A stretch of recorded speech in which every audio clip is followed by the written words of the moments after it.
ஒரு கடுமையான சோதனை. இதுவரைக்கும் இந்த நோயை யாரும் பார்த்ததில்ல. உலகமே சம்பித்து போய்விட்டது. கொரோனா வைரஸ் காற்றிலே பரவக்கூடிய ஒரு நோய்.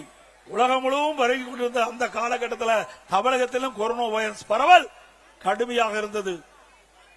அந்த கொரோனா வைரஸ் பரவல் இன்னைக்கு ஒருவரை தாக்கின்ற பொழுது அதனுடைய அறிகுறி என்ன என்று கூட தெரியாத ஒரு காலகட்டம். அந்த காலகட்டத்தில் கூட நம்முடைய மருத்துவர்கள், நம்முடைய அரசாங்கம் திறமையாக செயல்பட்டு அந்த கொரோனா வைரஸ் பரவல் அறிகுறிகளை கண்டுபிடித்து அதற்கு தக்க சிகிச்சை அளித்து விலை மதிக்க முடியாத உயிரை காப்பாற்றிய அரசாங்கம் அதிமுக அரசாங்கம்.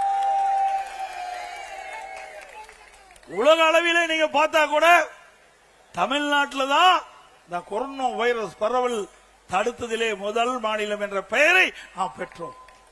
பாரத பிரதமர் அவர்கள் நான் முதலமைச்சர் இருந்த காலகட்டத்தில் கொரோனா வைரஸ் பரவல் தடுப்பது குறித்து அனைத்து முதலமைச்சருடைய ஆலோசனை கூட்டத்தை காணொலி காட்சி மூலமாக நடத்தினார்கள். அப்பொழுது மாண்புமிகு பிரதமர் அவர்கள் குறிப்பிட்டார், இந்த கொரோனா வைரஸ் பரவலை தடுப்பதிலே முதல் மாநிலம் தமிழ்நாடு.